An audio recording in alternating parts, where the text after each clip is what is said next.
ምዕራብ አማራ ቀጠና ቴዎድሮስ አመራሮች፣ የክፍለ ጦር አመራሮች፣ የብርጌድ አመራሮች፣ የግዛት ወዝ አመራሮች፣ የፋኖ አባላት ጥሪ የተደረገላችሁ እንግዶችና የዛሬ ተመራቂዎች እንኳን ለዛሬዋ የምረቃ ቀን በሰላም አደረሳችሁ አደረሰን።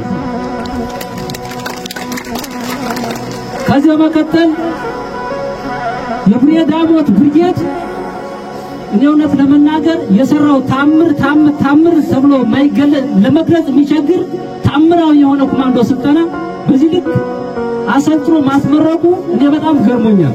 እስካሁን ካየናቸው ስልጠናዎች እስካሁን ካየናቸው ምረቃዎች በጣም ልዩ የሆነና ትናንት መንግስት በነበረበት ሰዓት እንኳን ከ8 ወር በላይና ከአንድ አመት ከ2 ወር በላይ ስልጠና ወስዶ በምረቃ ላይ ይኛል ብቃት ያላሳየበትን ዛሬ ግን በዚህ አስቸጋሪ ወቅት በዚህ ክረምት በዚህ የጥላት ጫና የወራት ጫና ተቋቁማችሁ በዚህ ልክ በብቃት የኮማንዶ ስልጠናችሁን አሰልጥናችሁ በማስመረቃችሁ እኔ ለብርጌድ ዳሞት ብርጌድ አመራሮችና አሰልጣኞች ያለኝን ከልብ የመነጨ ምስጋና ማቅረብ ፈልጋለሁ።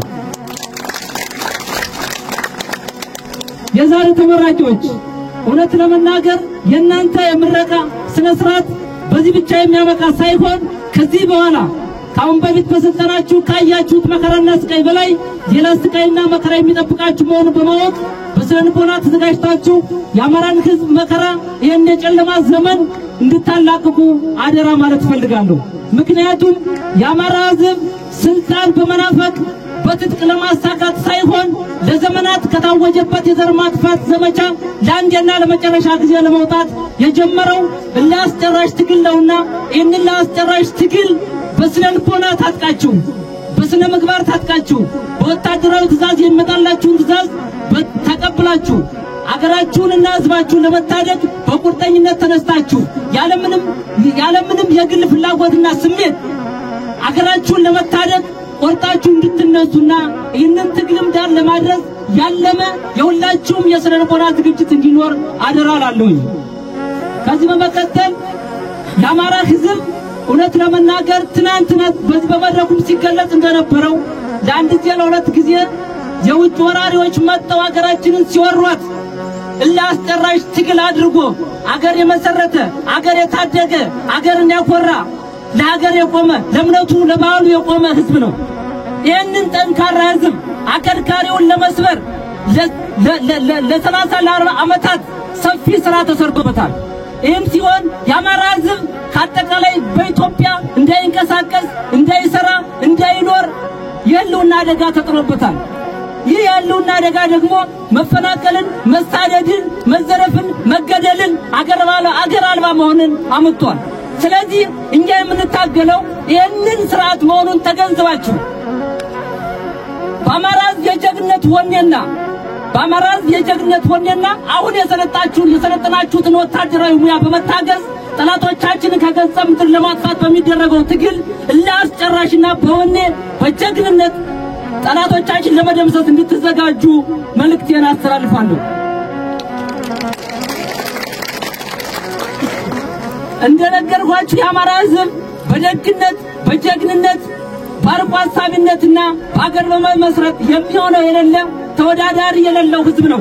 ነገር ግን ለ40 ዓመትና ለ30 ዓመት ከኢትዮጵያዊነት ተገሎ ሰፊ ስራ ሲሰራበት ኑሯል። ይህን የተሰራበትን ሴራ ነቅለን ጥርግርግ አድርገን አውጥተን ኢትዮጵያ ለኢትዮጵያውያን ብቻ ሳይሆን ሰው የሆነ ሁሉ ሰው በመሆኑ የሚኖርባት ኢትዮጵያዊት ሀገር እንድትሆን ትናንት የነበረች ገናና ሀገር ወደ ትናንት ገናናነቷ እንድትመለስ መስራት የኛ ድርሻ ነውና ይህንን ድርሻችንን እንድንወጣ በአማራ ህዝብ ስም በትግሉ ስም በተሰዉ ጓዶች ስም በተሰበሰበው ታጋይ ስም ማስተላለፍ ፈልጋለሁ። ለኛ የትግል ፈተናችን ሁልጊዜም በውጭም ያሉ ችግሮች ናቸውና በውስጥ ያለንን ችግር ከመፍታት አኳያ መሪ የመሆን ጥበብን የመላበስ ወቅቱን የመረዳትና ይህን ትግል የማሸነፊያ ስልት የመንደፍ የሁላችንም ድርሻ መሆኑን አውቃችሁ ሁላችሁም የተጣለባችሁን ህዝባዊና ሀገራዊ ኃላፊነት ለመወጣት ዝግጁ እንድትሆኑ ስል መልእክቴን አስተላልፋለሁ። ከዚህ በተጨማሪ ጠላት ተሸንፏል። የመሸነፉ ምልክት አንድ ብዬ ልንገራችሁ። አሁን ባለው ተጨባጭ ሁኔታ ያንን የለመደ የጨለምተኝነት አስተሳሰቡንና የሰረኝነት ስራውን የሰይጣን ተልእኮውን ለማስፈጸም ካልሆነ በቀር ሙሉ በሙሉ ተሸንፎ ምላሱ ብቻ እንደውሻ እያላዘነ ይገኛል። ለዚህም በሰሞኑ በኢትዮጵያ ምድር ታይቶ እኛም በታሪካችን የማናውቀው ሃይማኖታዊ ግጭት ለማስነሳት ሰፊ ስራዎችን በሚዲያ ላይ ሲሰራ ይተራል።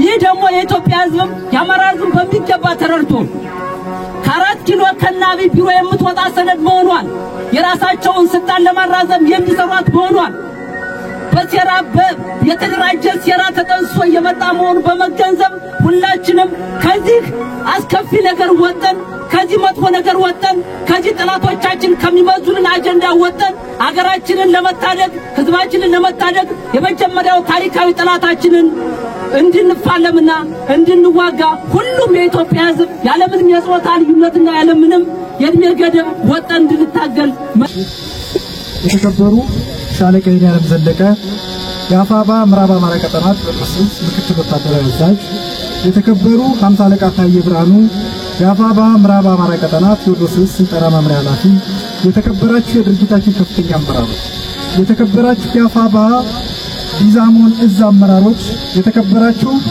የአፋባ ምዕራብ አማራ ቀጠና ቴዎድሮስ የ5ኛ ክፍለ ጦር ከፍተኛ አመራሮች፣ የተከበራችሁ የአፋባ ምዕራብ አማራ ቀጠና ቴዎድሮስ የ3ኛ ክፍለ ጦር የጊዮን ብርጌድ ከፍተኛ አመራሮች፣ የተከበራችሁ የ5ኛ ክፍለ ጦር የቡሬ ዳሞት ብርጌድ አመራሮችና አባላት፣ የተከበራችሁ የአፋባ ወይም የአማራ ፋኖ ብሔራዊ ኃይል ኮማንዶ እጩ የሰራዊት አባላት፣ የተከበራችሁ ጥሪ የተደረገላችሁ እንግዶች፣ ክቡራትና ክቡራን፣ በቅድሚያ አድካሚ የሆነውን ወታደራዊ ስልጠና በብቃት በመውሰድ የታለፈባቸውን ውጣ ውረዶች በማለፍ ለዚህ የምረቃት ዕለት የበቃችሁ እጩ ተመራቂዎች እንኳን ደስ አላችሁ ማለት ፈልጋለሁ።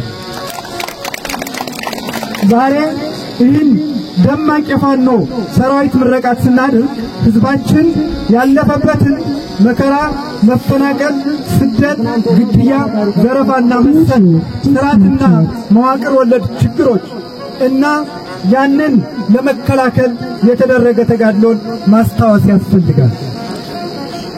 አብይ አህመድና ግብረ አበሮቹ በሰሜኑ ጦርነት ከፍተኛ ዋጋ የከፈለው የአማራ ህዝብ አጽሙ በትክክል ሳያርፍ ከጉዳቱ ሳያገግም የተደፈሩ እህቶችና እናቶች ስብራት ሳይጠገን በቅጡ እንኳን መስዋዕትነት ሳይነገር ወደ ሌላ ዙር ጦርነት አስገባል።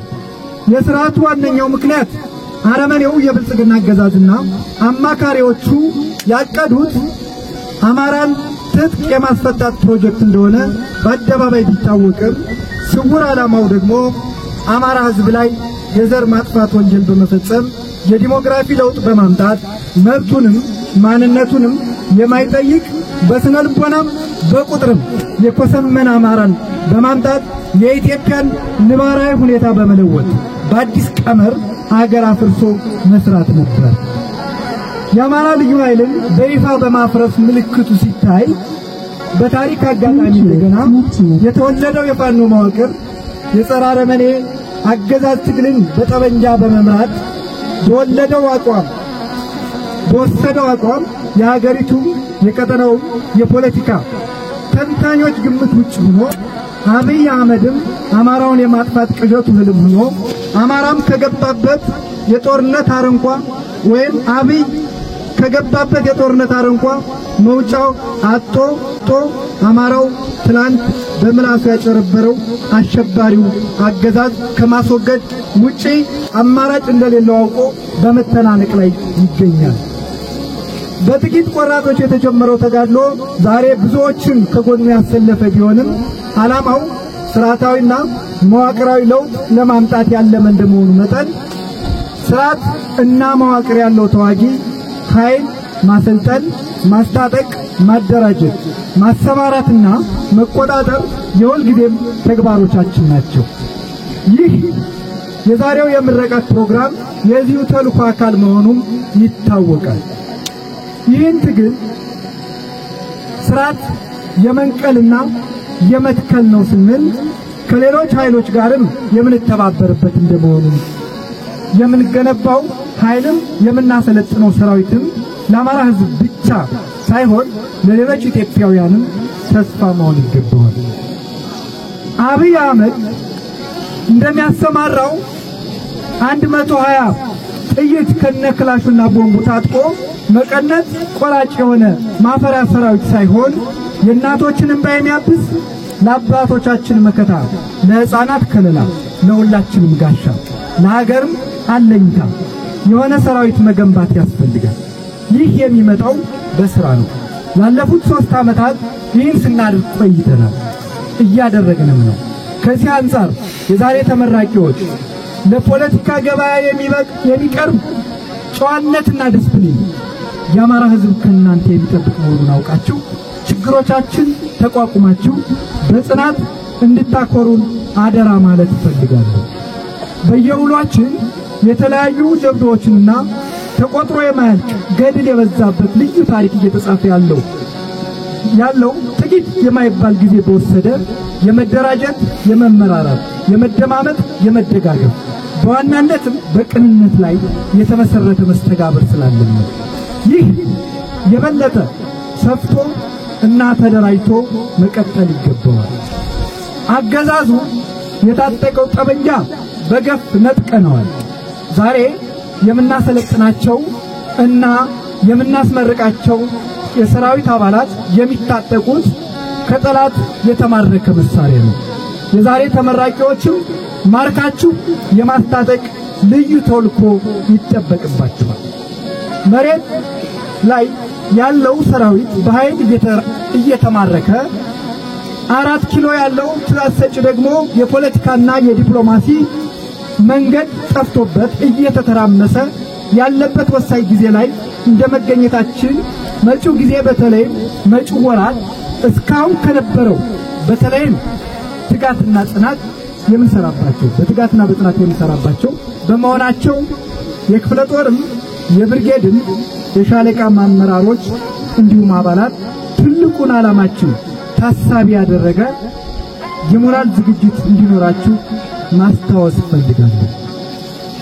አፋባ የጸረ አገዛዝ ትግሉን በማስተባበር በኩል የተሻለ ሚና እንዲወጣ መሪዎቻችን ያለሰለሰ ጥረት በማድረግ ላይ የሚገኙ ሲሆን ከኛ የሚጠበቀው አመራሮች የሚወስኑትን ውሳኔ መቀበልና መፈጸም፣ የሚሰጡንን ወታደራዊ ግዳጆች ያለ መሸራረፍ መከወን። ውድ ተመራቂዎች በድጋሜ እንኳን ደስ አላችሁ። አመሰግናለሁ። አዲስ ትውልድ፣ አዲስ አስተሳሰብ፣ አዲስ ደከመን ሰለቸን ሳትሉ ሐሩሩ ውጡ በረሃና ሙቀቱ ሳይመግራችሁ ዳራሸን ተራሩን ተራምዳችሁ ለዚህ ለተከበረ የኮማንዶ የምርቃን ስነ ስርዓት ያደረሳችሁ ከልብ ማመስገን እፈልጋለሁ። በዚህ አጋጣሚ ውድ የቡሬ ዳሞት ብርጌድ የኮማንዶ ተመራቂዎች እንኳን በሰላም አደረሳችሁ፣ እንኳን በሰላም ተመረቃችሁ ማለት እንፈልጋለን። ምናልባት እንግዲህ በአማራ ሕዝብ ላይ የታወጀው የጠላትነት ሴራ የተጀመረው በፋሽስት ጣሊያን ወረራ ወቅት ቢሆንም ቅሉ አማራ ጠልነት ህገ መንግስታዊ ቅርጽ የሆነው ግን ከ1983 ዓመተ ምህረት ጀምሮ ነው። ከዛ ጀምሮ ከጄኖሳይድ እስከ አፓርታይድ በአማራ ሕዝብ ላይ አሰቃቂ ወንጀል ተፈጽሟል። በተለይም ደግሞ የአማራ ሕዝብ ሰቆቃ ወፍ የጨመረው ተረኛው ጠቅላይ ሚኒስትር አብይ አህመድ ወደ ስልጣን ከመጣበት ጊዜ አንስቶ የአማራ ሕዝብ ስልታዊ ጥቃቶች፣ የመሰረተ ልማት ውድመትና መጠነ ሰፊ እንዲሁም ሁለንተናዊ ጥቃቶች ተሰንዝረዋል።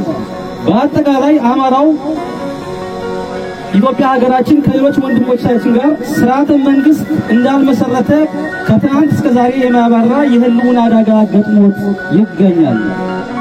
አማራ ጠላቴ ነው ብለው ወደ ትግል የወጡ ጸረ ኢትዮጵያን ቡድኖች በትረ ስልጣን ሲቀናቸው ማንነት ተኮር በመክፈት በራሳችን ሀገር ባይተዋር ተሳዳጅና ተቀዝባዥ የመኖር መብታችን ተነፍቆ የህልውና አደጋ ተፈጥሮብን ቆይቷል። መገፋቱ፣ መስቀንጠሩ እንዲሁም ማንነት ተኮር ግድያ በአርባ ጉጉ፣ በበደኖ፣ በወለጋ፣ በመተከል ከክልሎች ሲፈጸም ከክልል ውስጥም ወጆአችን ድረስ በመምጣት ምድጃችን ጭምር ለመቆጣጠር ሲሞክሩ ወተት ሲናጥ ቅቤ ይወጣዋል እንደሚባል ቅሉ አዲሱ ትውልድ በአማራ ብሔርተኝነት ተቀዳሚ የሚመራ የሰላ የፋኖ ትግል ጀምረን ጠላትን እያንቀጠቀጥን እንገኛለን። የዚህ የፋኖ ትግል ዋና ዓላማው አማራው የተደቀነበትን የህልውና አደጋ በአስተማማኝ ሁኔታ መቀልበስ ነው። እንደሚታወቀው ፋኖነት የአባቶቻችን የአያት ቅድመ አያቶቻችን ውርስ ነው። በ1888 ዓመተ ምህረት ከኢጣሊያኖች ጋር በተደረገው የአድዋ ጦርነት እስከ 1930ዎቹ የፋሺስት ወረራ የፋኖ አርበኞች የውጭ ወራሪዎችን በመከላከል ሀገር አቆይተው እኛንም ለዚህ አድርሰውናል። ያውኑ የፋኖ እንቅስቃሴ ከትናንቱ የሚለየው የአማራ ህዝብ ከኢትዮጵያ ምድር ለማጥፋት የሚፈልጉ የወንበዴው ስርዓት የወለዳቸው የውስጥ ኃይሎችን ለመፋለም ነው። ስለዚህ የፋኖ አነሳስ በህይወት ለመኖር የሚደረግ እንጂ በሌሎች ላይ የተቃጣ አለመሆኑ እሙን ነው። የአማራ ህዝብ ወይም የፋኖ ተጋድሎ ራስን በመከላከል ላይ ብቻ ያተኮረ ሳይሆን ኢትዮጵያን ከጥላቻና በዘር ከፋፍሎ የፖለቲካ ምስቅልቅል በማላቀቅ ታላቋ ኢትዮጵያ ወደ ነበረችበት የከበረ መንበሯ ለመመለስ እንደሆነ ለእናንተም ለኛም ምስክር ነው። የፋኖ ትግልም ህዝባዊነትን የተላበሰ እንደ ህዝብ በጽናት መቆም የተቻለበት እንደ ህዝብ መስዋዕት የተከፈለበት የአማራ ህዝብ ህልውና ትግል ለማስከበር ያለመ እንደሆነ የአደባባይ ምስጢር ነው። እንግዲህ የአማራ አንገቱ አንድ ነው። ስለሆነ የሸዋ፣ የወሎ፣ የጎንደር፣ የጎጃም ተጋድሎ በጋራ የአማራ ብሔራዊ ኃይልን በመመስረት የውስጥ ጠላትን ከመመከት ወደ ማጥቃት በመሸጋገር አስፈሪ የወታደራዊና ፖለቲካዊ ቁመና ላይ እንገኛለን። ከውስጥ ባንዳ እስከ ምርኮኛው ብርሃኑ ጁላ ጦር በየቦታው እየተወገረ ያለበትና ለሰፊው ማህበረሰባችን ለመላው ኢትዮጵያችን አጀብ የሚያስብል የፋኖ ቁመና ላይ እንገኛለን። ከአማራ ፋኖ ብሔራዊ ኃይል ቴዎድሮስ ቀጠና ራስ ቢትወደድ መንገሻ ቲከም አንዱ ሲሆን በዚህ ክፍለ ጦር ውስጥ 6 ጠንካራ ብርጌዶችን ያቀፈ ነው። ከነዚህ መካከል አንዱ የቡሬ ዳሞት ብርጌድ ነው። የጀግና አርበኞች መፍለቂያ ቡሬን ለማስታወስ ያህል ፋሺስቱ ኢጣሊያን አዲስ አበባን ከያዘች በኋላ የመጀመሪያው የአማራ አርበኞች ጸረ ፋሺስት ተጋድሎ የተጀመረው ጎጃም ውስጥ ቡሬ ነው። የዚህ ተጋድሎ መሪ ደግሞ ታላቁ አርበኛ ደጃዝማች በቀለ ካሳ ወይም አባ ቆርጥ ይባላሉ። በተጽፋቸው የነ ደጃዝማች በቀለ ካሳ የነ ቀኛዝማች የኋላ እንግዳው ወይዘሮ ተስፋወርቅ አልማውና ሌሎች አርበኞች እንዲሁም የዳሞቱ ጀግና ራስ ቢትወደድ መንገሻ ቲከም ቦታ ቡሬ ላይ ከደጋዳሞት ከቋሪት ከሰከላ ከደንበጫና ጃቢጥና አካባቢ በጋራ በመሆን ጸረ ፋሺስታዊ ተጋድሎ በማድረግ ጀብድ የፈጸሙበት ታሪካዊ ቦታ ነው።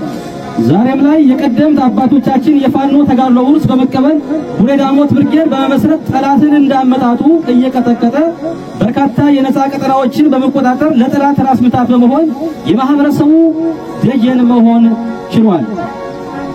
ትናንትን በመገምገም ዛሬ ላይ ራሱን እንደ ንስር ያደሰው ቡሬ ዳሞት ብርጌድ በዚሁ ግለት እንዲቀጥል በማለት እናሳስባለን። ለቡሬ ዳሞት ብርጌድና አካባቢው ማህበረሰብ በዚህ ታላቅ የፋኖ የሰልጣኝ ኮማንዶ ምረቃ እንኳን ደስ አላችሁ ማለት እንፈልጋለን። በድጋሚ በቁ ማድረግ የቻላችሁ ውድና ኩሩ አሰልጣኞቻችን ለዚህ በመብቃታችሁ ኩራት ሊሰማችሁ ይገባል። እንኳን